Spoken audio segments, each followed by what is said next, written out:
Good afternoon. My name is Ms Constantinides. I'm a South African human rights defender and proud to be a sister to the Sahrawi people, standing for self-determination and standing in solidarity with the Sahrawi people no matter where they are. Justice will be served. In May 2017, a bulk carrier known as NM Cherry Blossom arrived in the Port Elizabeth Harbour in South Africa. Detained, it had found to carry 55,000 tons of phosphate cargo. This rock came from the occupied territory of Western Sahara. It had been on its way to New Zealand to a company that was called Balance Agri-Nutrients, who had bought it from a Moroccan company called OCP. It is the Moroccan state-owned phosphate company, OCP, that has illegally traded the phosphate rock. In a long legal procession through the South African High Court, in February 2018, the High Court confirmed that the owner of the cargo of phosphate aboard the detained vessel was indeed the Sahrawi government, Morocco's state-owned phosphate company, which was not entitled to sell the commodity, had no right over it. This set a global precedent and also made it very clear that the Sahrawi people would ensure that they used all legal available tools to them to ensure that nobody continued to plunder the natural resources that belong to the Sahrawi. We may ask, why is it that Western Sahara is still under occupation?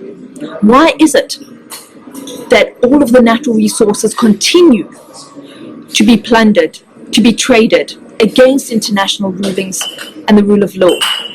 But unfortunately, politics is a game of power, ego, and economics. There have been so many resolutions that have called for the Sahrawi people's right to self-determination to be respected. However, their own call and efforts to resolve this conflict have become futile. In the past 18 months, renewed efforts by the United Nations Special Envoy to Western Sahara has appointed the UN Security Council and have tried to bring all stakeholders to the same table in order to find common ground to move forward and finally resolve the conflict and occupation that has spanned more than 40 years. But still, these have all remained unsuccessful. Why occupation? The answer is simple. As I've mentioned, it's basic: natural resources, phosphate, agricultural trade opportunity, fisheries, and more. The natural resources should have been used by the Sahrawi people of Western Sahara to build and develop their own economy, allowing them to take ownership of their own development and their own future. They should manage and have the right to trade, invest, harness, and develop as they see fit. In 2016, the European Union Court of Justice ruled that Morocco and Western Sahara are separate and distinct. They are different territories, and their trade agreements with Morocco do not cover the territory of Western Sahara. Yet, over the past few years, Morocco has earned around $200 million annually from the export of minerals from the territory alone.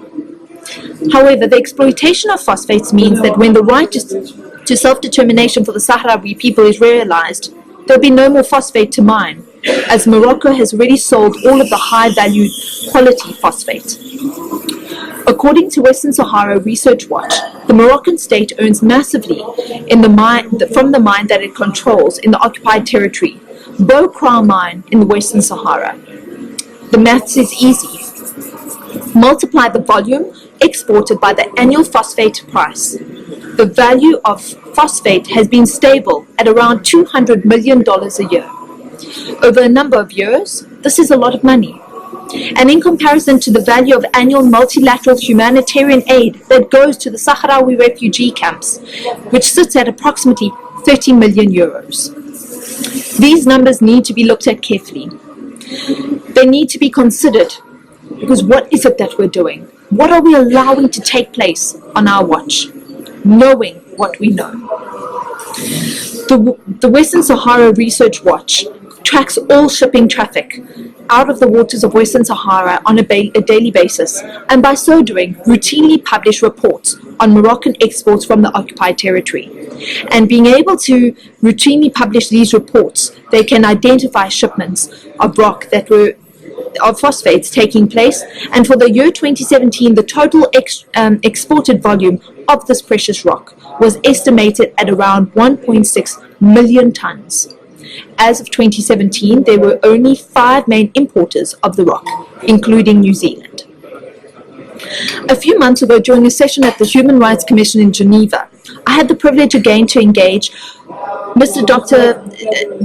Mohamed Sidati, Minister for Europe from the Sahrawi Arab Democratic Republic. He again, on a special panel on Western Sahara and the violations of the economic, social and cultural rights in Western Sahara, stated that the benefits of the EU trade do not extend to the more than 174,000 Sahrawis that are exiled in refugee camps and those living under occupation in their own land. He reiterated Morocco has no right to negotiate agreements on behalf of the Sahrawi people. He also stated and drove home the message again that the EU does not recognize Morocco's claim over Western Sahara, and not a single country in the world does. The sovereignty over Western Sahara only lives as something that we need to fight for. It continues to be the dream that we will achieve in our lifetime. Sovereignty of Western Sahara by the Sahrawi people. The Sahrawi in the occupied territory, as well as those in the refugee camps, continue to be left out of trade agreements signed and undertaken by Morocco.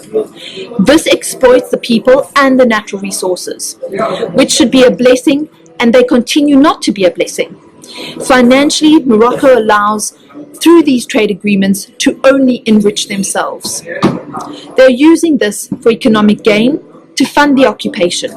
They have managed to place themselves in a very important position geopolitically, with control over not only its own phosphorus reserves, but also those in Western Sahara. The Moroccan government now controls an estimated 71% of the global phosphate reserves.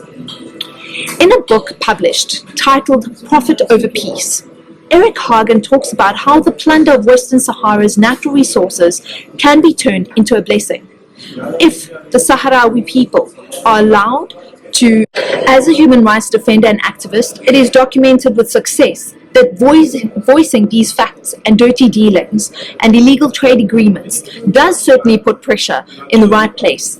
And many of these dirty operations and deals have retracted from the territory with the right kind of media exposure, continued pressure by the Sahrawis on the ground who continuously protest despite the brutal repression and the shame on the multinationals coming to exploit and violate their land, international pressure and a fight to save what is left of their own image. These multinationals have come and have removed their operations. We now wait on New Zealand and those who continue to trade with the occupying power, with the exploitation and of the inalienable rights of a forgotten people. Will they do the right thing? Or will they continue business as usual? The time is now. How will we stand up as a global community and ensure that the self-determination for the people of Western Sahara is a clear mandate and a goal that we all need to be stakeholders and engage in, ensuring that we achieve this goal in our lifetimes? 4 decades too many. It is shameful that we continue life as normal, forgetting that the Sahrawi people still suffer under occupation, torture, and the violation of their basic human rights. Let us ask ourselves and action what we can do. What must we do? And how do we undo the wrong and unjust behavior that has continued for so many years, where generations and generations of Sahrawis have been promised a freedom that still has not yet been achieved. Let us not forget that the phosphate is blood rock, and it is up to us to ensure that the world is aware of the plunder of the natural resources of Western Sahara. The Moroccans have been allowed to rape the land and the commodity that would build an economy.